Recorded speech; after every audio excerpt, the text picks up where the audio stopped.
रघुपति राघव राजा राम, पतित पावन सीताराम। जानकी रमणा सीताराम, जय जय राघव सीताराम। जानकी रमणा सीताराम, जय जय राघव सीताराम। रघुपति राघव राजा राम, पतित पावन प्रभू श्री रामांच्या या मूळ पवित्र राम भजनाच्या व्हिडिओची लिंक या व्हिडिओच्या डिस्क्रिप्शन बॉक्समध्ये दिलेली आहे। लिंकला क्लिक करा, प्रभू श्री रामांचं मूळ पवित्र राम भजनच ऐका, पुढच्या पिढीला सुद्धा हेच राम भजन ऐकवा, ही आपली नैतिक जबाबदारी आहे। हिंदू प्रपंच महाप्रपंच या दोन्ही यूट्यूब चॅनल्सला सबस्क्राईब करा, बेल आयकॉन सुद्धा प्रेस करा, म्हणजे दोन्ही चॅनल्सवरचे व्हिडिओज वेळोवेळी सगळ्यात अगोदर तुमच्यापर्यंत पोहोचतील।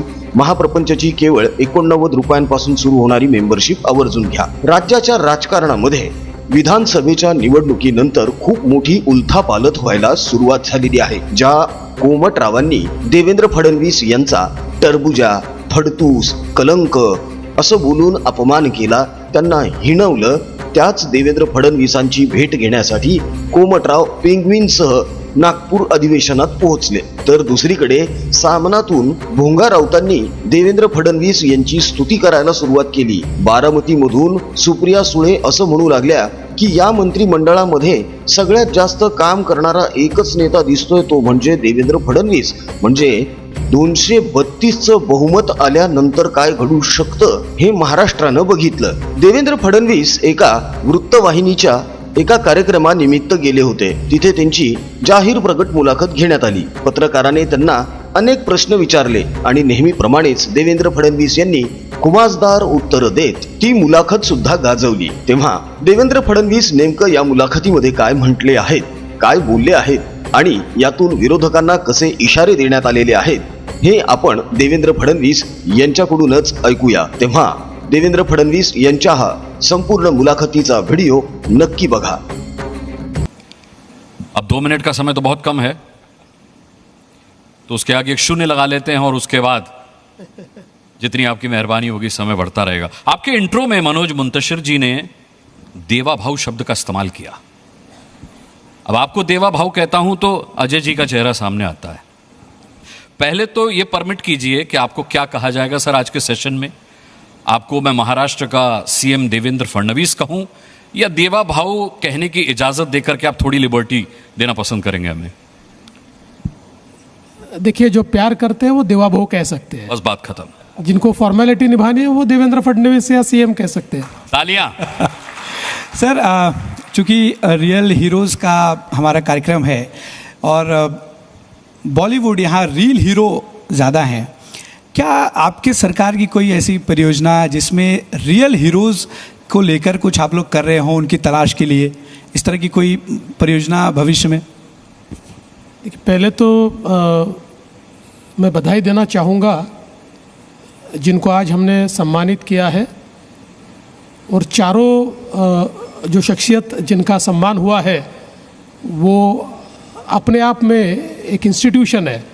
अजय देवगन जी ने एक प्रकार से जो हमारी हिंदी फिल्म है उसमें एक्शन हीरो क्या होता है ये हमको दिखाया, और अब नए रूप में हमको दिखाई पड़ते हैं। अनुपम खेर जी ने तो जिस प्रकार के किरदार निभाए हैं, मैं ऐसा मानता हूँ कि इतना वर्सेटाइल एक्टर शायद ही हमने देखा है। पंकज त्रिपाठी जी ने तो मुझे ऐसा लगता है कि एक आभा ही बदल दी है, और जब उनको देखते हैं, उनको सुनते हैं, और जो एक शालीनता, मतलब उनकी एक्टिंग देखने के बाद शालीनता से गाली भी दी जा सकती है, ये पंकज जी ने हमको सिखाया। और शानुदा तो ऑल टाइम फेवरेट है, क्योंकि हम भी 90s वाले लोग हैं, हमारा कॉलेज का ज़माना तो 90s का है, और शानुदा ने जिस प्रकार से मोहब्बत तो हमने की थी, इजहार करना शानुदा ने सिखाया।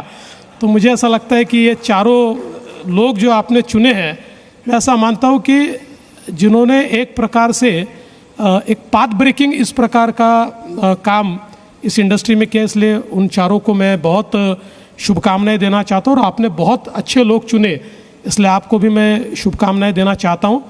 जहाँ तक हमारा सवाल है, तो हमारा लगातार ये प्रयास होता है कि हम नए नए लोगों को चुने, नए लोगों को ढूंढे। विशेष रूप से मैं जब पहली बार मुख्यमंत्री बना, उस समय मैंने एक प्रोग्राम शुरू किया जो आज तक चलता है, सीएम फेलोज़। और ये प्रोग्राम ऐसा था कि जिसमें हम लोग एक बहुत ही ट्रांसपेरेंट पद्धति से मात्र 11 महीनों के लिए जो हमारे देश का टैलेंट है उसको हम सीएम फेलोज़ के रूप में बुलाते हैं, उनको अलग अलग डिपार्टमेंट्स में काम करने का मौका देते हैं। और मुझे बड़ा आश्चर्य भी हुआ, मुझे बहुत खुशी भी हुई कि लोगों ने 11 महीने के लिए अपनी बड़ी बड़ी जॉब्स छोड़ दी। कोई बहुत बड़ी फॉरेन बैंक में काम करता था और यहाँ पर आकर उन्होंने इतना अच्छा काम किया हमारे सीएम फेलोज़ ने, कि हमारे 2 सीएम फेलोज़ के तो जो उन्होंने जिस प्रकार का काम किया था उसको प्राइम मिनिस्टर्स अवार्ड मिला। तो इस प्रकार का प्रयास हम लोग अलग अलग प्रकार से करते हैं। तो हर फील्ड में जो अच्छा काम करते हैं उन लोगों को सम्मानित करना, उनको रिकॉग्नाइज करना और टैलेंट पूल तैयार करना, ये मैं ऐसा मानता हूँ कि अपने आप में बहुत ज़रूरी है और ये सरकार हमेशा करती है। आपने देवा भाऊ कहने की लिबर्टी देकर के एक सवाल पूछने को मुझे उत्साहित कर दिया है। जब से आप सत्ता में आए हैं, योगी जी की तरह आपका बुलडोज़र चल रहा है, हिमंता बिस्वा शर्मा की तरह आप बांग्लादेशियों को भगा रहे हैं। मतलब आटा माजी सटकली स्टाइल में जिस तरीके से आप चुन चुन करके, धर पकड़ करके बाहर निकाल रहे हैं, देवा भाऊ ये बदला तो नहीं ले रहे वोट जिहाद का किसी से आप? देखिए, हम बदले के लिए चुनकर नहीं आए, हम बदलाव के लिए चुनकर आए हैं। हमको बदलाव लाना है और ये बदलाव हर क्षेत्र में लाना पड़ेगा। और हमारी विचारधारा राष्ट्रवाद की विचारधारा है और राष्ट्रवाद की विचारधारा ने हमको ये सिखाया है, जो विचार हमारे राष्ट्र के खिलाफ है उसको चुन चुन कर बाहर निकालना पड़ेगा। बाकी जो राष्ट्रीय विचारों से प्रेरित होकर काम करते हैं, किसी भी जाति के हो, किसी भी धर्म के हो, किसी भी पंथ के हो और कोई भी भाषा बोलने वाले हो, उनका स्वागत ही है, उनको कोई तकलीफ नहीं होगी। लेकिन इस राष्ट्र का कोई विरोध करेगा और इस राष्ट्र में अराजकता तैयार हो, इस प्रकार का कोई प्रयास करेगा, तो ऐसे ताकतों को तो हम चुन चुन कर बाहर करेंगे। एक सवाल है सर, आप सीएम बने, फिर डिप्टी सीएम बने और फिर सीएम बने, लेकिन जब आप पहली बार सीएम बने, दूसरी बार भी जनता ने आपको मैंडेट दिया था सीएम बनने का, लेकिन परिस्थितियां ऐसी बनी आप सीएम नहीं बन सके। आपने एक लाइन कही थी, मैं समंदर हूँ लौट कर वापस आऊँगा। तो ये लाइन क्या आपने ऐसे ही फ्लो में बोल दी थी या फिर आपको यकीन था कि भाई मैं तो वापस आने वाला हूँ? देखिए, वो तो मेरा जवाब था। जिस समय पूरी मेजॉरिटी मिलने के बाद मुझे मुख्यमंत्री नहीं बनने दिया गया और जो कुछ हुआ महाराष्ट्र ने देखा और हमारी विधानसभा में उसके बाद एक डिबेट हुआ और उस डिबेट में जो उस समय की रूलिंग पार्टी के सारे नेता थे, वे सारे नेता एक प्रकार से मुझे चिढ़ा भी रहे थे, अपमानित भी कर रहे थे कि कैसे आपको बाजू रख दिया, आप ज़िंदगी में वापस नहीं आ सकते पुनः ये इन पे। तो पूरा एक तरह से मुझे जब सब लोग मिलकर टारगेट कर रहे थे तो मैंने उनको जवाब दिया था कि मेरे किनारे पर घर मत बसा लेना, मैं समंदर हूँ, लौट कर ज़रूर आऊँगा। और अब लौटे और बहा दिया। ईश्वर की कृपा है, लौटे तो सुनामी के साथ लौटे। वही मैं कह रहा था, समंदर नहीं आया, हाई टाइड आ गया, आपने सुनामी कह दिया उसको। आप सीएम बनने के बाद उद्धव ठाकरे जी से मिलने भी गए थे, वो तस्वीरें हमने अपने चैनल पर दिखाई भी थी। वो मुझे मिलने आए थे, मैं नहीं मिलने गया था। अच्छा, आप मिलने आए थे। मैं आपसे खैर इस बारे में सवाल ही नहीं पूछ रहा, मैं तो सवाल ये पूछ रहा हूँ कि सीएम बनने के बाद आपने ऐसा क्या कर दिया कि उद्धव ठाकरे आपकी तारीफ कर रहे हैं, आदित्य ठाकरे आपकी तारीफ कर रहे हैं और तो और संजय राउत आपकी तारीफ कर रहे हैं। तालियां भी बजा सकते हैं आप। देखिए, कुछ तारीफ़ें ऐसी होती है कि जिससे हमेशा बचना चाहिए। अगर आपने इन तारीफ़ों को तारीफ़ समझ लिया तो आपका नाम तारीख में दर्ज होता है। इसलिए ऐसी तारीफ़ें होती है उसको छोड़ देना चाहिए। अगला सवाल वही है सर कि क्या ये तारीफ जो है आपके जो सहयोगी हैं उस तारीफ से असहज तो नहीं हो रहे, या फिर ये प्लानिंग के तहत तारीफ की जा रही है, एक साथ सब कर रहे हैं इसमें? नहीं, राजनीति में ऐसा ही होता है, उनको असहज करने के लिए ये तारीफ चल रही है। लेकिन मेरे जो साथी हैं वो भी राजनीति के मंझे हुए खिलाड़ी है, उन्होंने भी राजनीति बहुत पास से देखी है, तो मुझे लगता नहीं है कि किसी प्रकार की असहजता उनमें तैयार होगी। अभी और कुछ हासिल करना है सर बड़ा? देखिए, हम राजनीति में कुछ हासिल करने के लिए नहीं आए, हमारे लिए राजनीति एक मिशन है। क्योंकि जिन विचारों से हम तैयार हुए, राष्ट्रीय स्वयंसेवक संघ के स्वयंसेवक के रूप में मैंने अपने जीवन की शुरुआत की, और मुझे राष्ट्रीय स्वयंसेवक संघ ने एक ही चीज़ सिखाई, और वो चीज़ है राष्ट्र प्रथम। अपने देश की सेवा करना, अपने समाज की सेवा करना और सेल्फलेसली करना, ये एक मंत्र मुझे बचपन से मिला है। इसलिए मैं ऐसा मानता हूँ कि कुछ हासिल करना ये राजनीति का उद्देश्य नहीं है। हम लोगों ने तो संघ के गीत में सुना है, पथ का अंतिम लक्ष्य नहीं है सिंहासन चढ़ते जाना, सब समाज को लिए साथ में आगे है बढ़ते जाना। तो इसी प्रकार से हम लोग आगे बढ़ रहे हैं, कुछ हासिल करना नहीं है। जो मिला है ये पद नहीं है, ये जिम्मेवारी है। इस जिम्मेवारी को ठीक से निभाना, यही अब हमको हासिल करना है। अच्छा देवा भाव, वैसे मैं आपको बताऊं कि राजनीति में हमने कई लोगों को फाइट करते ज़्यादा देखा है, फाइट बैक करते कम देखा है। आप उनमें से एक हैं, और नतीजा ये है कि आपको अब लोग प्रधानमंत्री नरेंद्र मोदी के उत्तराधिकारी के रूप में भी देख रहे हैं। मतलब एक फहरिस्त है जिसमें हेमंता बिस्वा शर्मा भी हैं, योगी आदित्यनाथ भी हैं, नितिन गडकरी भी हैं, उसमें अब आपका भी नाम लिया जाता है। देखिए, मैं उत्तराधिकारी के किसी लिस्ट में नहीं हूँ, लेकिन जिन विचारों के लिए प्रधानमंत्री नरेंद्र मोदी जी काम करते हैं, उन विचारों का उत्तराधिकारी मैं हूँ, रहूंगा और जिंदगी भर उसके लिए काम करूंगा। आपकी मौजूदगी में विरोधी भी बोल रहे हैं सर। पूछ रहा था, केंद्र की राजनीति की रेस में अगर आपका नाम आता है, अग्रणी रूप से आता है। अरे भाई, अभी अभी तो महाराष्ट्र का मुख्यमंत्री बनाओ यार, रहने दो 5 साल यहीं पर, क्यों भेजना चाहते हो? लाडली बहन योजना का इसमें कितना योगदान रहा सर? कहते हैं कि लाडली बहन योजना शिंदे साहब शुरू करना चाह रहे थे, लेकिन अजीत पवार उसके फेवर में नहीं थे, फाइनेंस मिनिस्टर थे, पैसा कहाँ से आएगा, ये सारी बातें हो रही थी, इसमें कितनी सच्चाई है? नहीं, देखिए ऐसी बात नहीं है। लाडली बहन योजना हमारे शिवराज सिंह चौहान जी ने जो मध्य प्रदेश में शुरू की, और वो बड़ी सक्सेसफुल हुई, और उसी की तर्ज पर हमारे मुख्यमंत्री एकनाथ शिंदे जी ने उस समय निर्णय किया कि महाराष्ट्र में भी उसको शुरू करेंगे। तो उन्होंने मुझे और अजीत दादा को निमंत्रण दिया, हम तीनों ने मंत्रणा की, और हमने एक मत से ये निर्णय किया कि हम इस योजना को शुरू करेंगे। और ये निश्चित है कि हमारी लाडली बहनों ने हमको बहुत समर्थन दिया।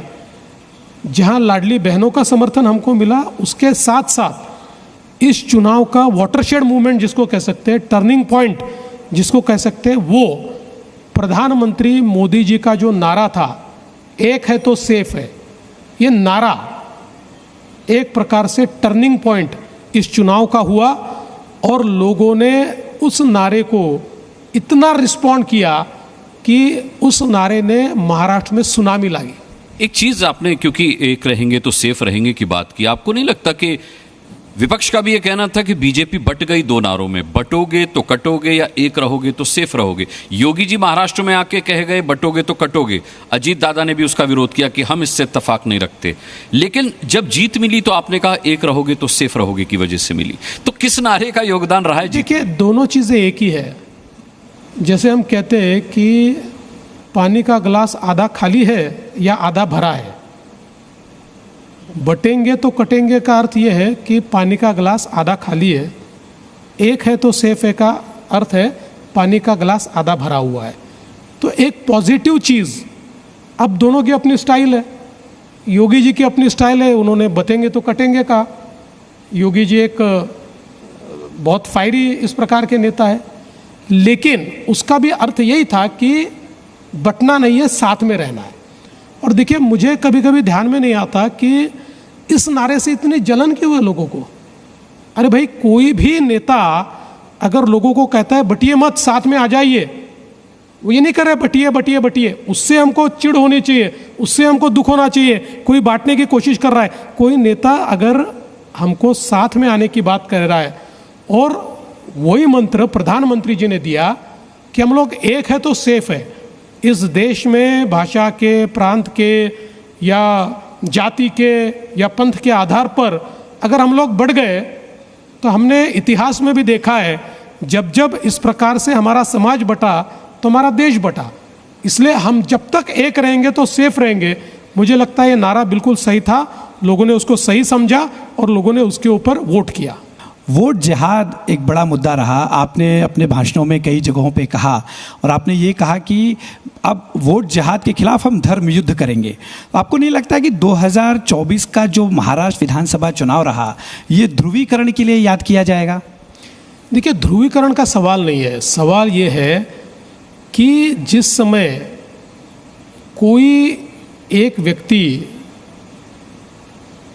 इस प्रकार की बात कहता है, या उलेमाओं का एक बोर्ड 17 मांगे ये कांग्रेस, शरद पवार जी की पार्टी, ठाकरे जी की पार्टी के सामने रखते हैं, और इन मांगों में ऐसी ऐसी मांगे होती है जिसमें एक मांग ये भी होती है कि 2012 से लेकर 2024 तक जितने महाराष्ट्र में दंगे हुए, उन दंगों में जितने मुस्लिम आरोपी हैं उनको छोड़ दिया जाए। और इस प्रकार की मांग के ऊपर जब ये तीनों पार्टियां रिस्पॉन्ड करती है और कहती है हम इसका ज़रूर विचार करेंगे, और एक लिखित पत्र भी उनको देती है, और उसके बाद उनके नुमाइंदे के रूप में सज्जाद नोमानी एक प्रकार से लोगों को अपील करते हैं कि वोट जिहाद कीजिए और बीजेपी को हराइए। तो अब अगर कोई वोट जिहाद की बात करेगा तो हम तो वोटों के धर्म युद्ध की बात करेंगे, हम कैसे चुप रहेंगे? अगर कोई जिहाद की बात करता है तो उसका जवाब तो देना पड़ेगा। इसलिए हमने ये कहा कि अगर कोई इसको पोलराइज करने का काम कर रहा है, कोई वोट जिहाद की बात कर रहा है, तो वोटों का धर्म युद्ध कीजिए। देखिए, धर्म युद्ध क्या होता है? धर्म युद्ध हमारी संस्कृति में एक ऐसा युद्ध है, हम तो कहते हैं कि जहाँ धर्म है वहाँ जय है, और जहाँ सत्य है वहाँ धर्म है, और जहाँ सत्य है वहाँ जय है। तो इसलिए हमने धर्म युद्ध की बात की। इसमें कोई पोलराइजेशन नहीं था, एक जवाब था, और वो जवाब लोगों ने दिया। जिसे आप धर्म युद्ध कह रहे हैं, वोट जिहाद के खिलाफ, आपके उस धर्म युद्ध को विपक्षी पार्टियां ईवीएम में छेड़छाड़ कहती हैं। देखिए, अब मुझे टिप्पणी करने की आवश्यकता नहीं है। सुप्रीम कोर्ट ने ही विपक्ष को कह दिया, आप जब हारते हो तो ईवीएम का नाम लेते हो, आप जब जीतते हो तो लोकतंत्र का नाम लेते हो। ये जब जीतते हैं तो लोकतंत्र जीतता है, और ये जब हारते हैं तो ईवीएम जीतता है। मैं इनको इतना ही कहना चाहता हूँ कि धूल इनके चेहरे पर है, ये आईना पोंछते हैं, एक बार अपना चेहरा पोंछ कर देख ले तो मुझे लगता है कि इनके ध्यान में आएगा कि ये क्यों हारते हैं। सर, आपने 100 दिनों का एक प्लान बनाया है, सारे मंत्रियों को, उनके विभागों को 100 दिनों का एक खाका तैयार करने बोला है। क्या प्लानिंग है सर आपकी, खासतौर पे अगर हम आपके पास जो सबसे महत्वपूर्ण खाता है गृह मंत्रालय का? देखिए, मूल रूप से कोई भी सरकार की जो दिशा तय होती है वो पहले 100 दिनों में तैयार होती है। इसलिए मैंने हर विभाग की बैठक करके उनको ये कहा कि आप 2 प्रकार के प्लान बनाएंगे। पहला 100 दिन का प्लान, जिसमें 100 दिन में आप क्या अचीव कर सकते हो ये हमको बताइए, और दूसरा एक लॉन्ग टर्म प्लान। तो 100 दिन के प्लान में हर विभाग ने अपने टारगेट्स तय किए हैं। देखिए, ये जो सरकार होती है ना, ये इसी प्रकार से चलती है मिशन मोड पर। आप अगर मिशन दोगे तो सरकार चलती है, आप अगर मिशन नहीं दोगे तो ऐसा हाथी है जो खड़ा भी नहीं होता और हिलता भी नहीं है। तो इनको मैंने मिशन दिया है, और उसके साथ साथ एक मैंने 7 पॉइंट प्रोग्राम दिया है। जो 7 पॉइंट प्रोग्राम हर विभाग के हर ऑफिस में उस प्रोग्राम को कार्यान्वित किया जाएगा, जिसमें बहुत छोटी छोटी बातें मैंने कही है। ये जो 7 पॉइंट प्रोग्राम है, इसमें मैंने कहा है कि उस ऑफिस की सफाई होनी चाहिए, उसमें जितने पुराने कागजात हैं ये सारे कागजात आपने निकाल कर फेंकने। कम से कम 2 चीज़ें हर ऑफिस ने ये करनी है कि जिसमें ईज़ ऑफ लिविंग आए। इसका मतलब उस ऑफिस में लोग जिन कारणों से आते हैं, ऐसी जो सबसे महत्वपूर्ण दो चीज़ें हैं, वो दो चीज़ों को हम इस प्रकार से तैयार करें या इस प्रकार से उसकी कार्यपद्धति को तैयार करें कि आने वाले व्यक्ति को वापस चक्कर न लगाना पड़े, उसको ईज़ ऑफ लिविंग मिले। इसके साथ साथ मैंने उनको ये कहा है कि जो हमारे अधिकारी है, वो अधिकारी अपने बैठने का समय, लोगों से मिलने का, ये तय करे कि इस समय कोई भी आएगा तो मैं मिलूंगा ही, और उसको एक बोर्ड लगाकर वहाँ पर लिखे कि आप 2 बजे से 4 बजे के बीच जो आएगा मैं उसको मिलूंगा। इस प्रकार की 7 बहुत सिंपल चीज़ें मैंने दी है, लेकिन ये सिंपल चीज़ें लोगों के जीवन में परिवर्तन लाने वाली चीज़ें हैं। एक हम रिपोर्ट भी प्रकाशित करेंगे कि 100 दिन के लिए हमने क्या तय किया था और उसमें से हमने क्या अचीव किया। तो इससे हमारी सरकार में ट्रांसपेरेंसी भी आएगी, हमारी सरकार में एफिशिएंसी भी आएगी, और एक जिसको हम लोकाभिमुखता कहते हैं, वो लोकाभिमुखता भी हमारी सरकार में आएगी। ठीक है। देवेंद्र जी, आप न्यूज़ चैनल देखते होंगे। हमारे न्यूज़ चैनल्स पर कुछ एक्सपर्ट्स बैठते हैं जिनको हम पॉलिटिकल एक्सपर्ट्स कहते हैं या राजनीतिक मामलों का जानकार कहते हैं। उनके द्वारा एक अटकल थी, उस पर भी विराम लगा दीजिए अब आज जब आप बैठे ही हैं। तो जब क्लियर मैंडेट के बाद भी सीएम बनने में देर हो रही थी, तो राजनीतिक विश्लेषक बता रहे थे कि देवेंद्र फडणवीस को ऑफर दिया जा रहा है कि वो आएँ और केंद्र की राजनीति में अहम भूमिका निभाएं, मंत्री बन जाएं। कुछ राजनीतिक एक्सपर्ट्स बता रहे थे कि देवा भाऊ को ये ऑफर दिया गया है कि वो बीजेपी के अध्यक्ष बन जाएं। क्या ये सच है? देखिए, पहली बात तो आपको ये भ्रांति है कि आप जिनको बुलाते हो एक्सपर्ट है। इस भ्रांति को दिमाग से निकाल दीजिए। देवेंद्र फडणवीस जी, माननीय मुख्यमंत्री महाराष्ट्र, आपका बहुत बहुत धन्यवाद करना चाहेंगे। आपने साबित किया है कि महाराष्ट्र में रियल हीरो आप हैं, अपनी पार्टी के लिए रियल हीरो आप हैं, और यही इंस्टिंक्ट, यही जज्बा जिसके अंदर होता है, उसी को हम रियल हीरोज़ कहते हैं। अपने व्यस्त समय में से आपने रियल हीरोज़ के लिए, जी मीडिया के लिए समय निकाला। आपका बहुत बहुत आभार और अभिनंदन। थैंक यू, जी मीडिया का बहुत बहुत धन्यवाद। देवेंद्र फडणवीस निवडून आल्यानंतर, मुख्यमंत्री झाल्यानंतर राष्ट्रवादी काँग्रेस शरद पवार गटाच्या जयंत पाटील यांनी एक अपेक्षा व्यक्त केली होती, ती म्हणजे देवेंद्र फडणवीस यांनी किमान आता बदल्याचं राजकारण करू नये, सुडाचं राजकारण करू नये। देवेंद्र फडणवीस यांनी आमची जुनी प्रकरणं काढून, आमच्या जुन्या फायली काढून आम्हाला तुरुंगामध्ये टाकू नये, आमच्यावर कार्यवाही करू नये। याचाच अर्थ असा आहे की एकीकडे जयंत पाटील यांनी स्पष्ट कबुली दिलेली आहे की होय, आम्ही भ्रष्टाचारी आहोत, मात्र देवेंद्र फडणवीस यांचा अजेंडा क्लिअर आहे, ते भ्रष्टाचारांना सोडणार नाहीत, हे त्यांनी या अगोदरच स्पष्ट केलेलं आहे। सोबतच संतोष देशमुख यांच्या हत्यारांना सुद्धा कुठल्याही निकषांवर अजिबात हयगय न करता कठोरातली कठोर शिक्षा देण्यात येईल, असं वचन सुद्धा देवेंद्र फडणवीस यांनी दिलेलं आहे। देवेंद्र फडणवीस 5 वर्ष केंद्रात जाणार नाहीत, हे देवेंद्र फडणवीस यांनीच स्पष्ट करून सांगितलेलं आहे। त्यामुळे आता 5 वर्ष राज्यामध्ये देवाभाऊंचंच सरकार राहील आणि हे सरकार सक्षम पद्धतीनं महाराष्ट्र राज्याचा विकास करेल अशी अनेकांना खात्री आहे, तशीच आम्हाला सुद्धा आहे। तुम्हाला सुद्धा असेल तर कमेंटमध्ये जय श्रीराम लिहायला अजिबात विसरू नका। हिंदू प्रपंच, महाप्रपंच या दोन्ही यूट्यूब चॅनल्सला नक्की सबस्क्राईब करा, बेल आयकॉन सुद्धा प्रेस करा, म्हणजे दोन्ही चॅनल्सवरचे व्हिडिओज वेळोवेळी तुमच्यापर्यंत पोहोचतील। प्रभू श्री रामांच्या मूळ पवित्र राम भजनाच्या व्हिडिओची लिंक या व्हिडिओच्या डिस्क्रिप्शन बॉक्समध्ये दिलेली आहे, लिंकला क्लिक करा। प्रभू श्री रामांचं मूळ पवित्र राम भजन स्वतः सुद्धा ऐका आणि आपल्या हिंदू मित्र परिचितांमध्ये शेअर सुद्धा करा। देवाभाऊंच्या या खुमासदार मुलाखतीचा आजचा हा व्हिडिओ तुम्हाला कसा वाटला हे कमेंटमध्ये कळवायला अजिबात विसरू नका। आमचा कमेंट बॉक्स तुमच्या प्रतिक्रियांसाठी आतुरतेने वाट बघत असतो, तेव्हा पटापट कमेंट्स करायला सुरुवात करा।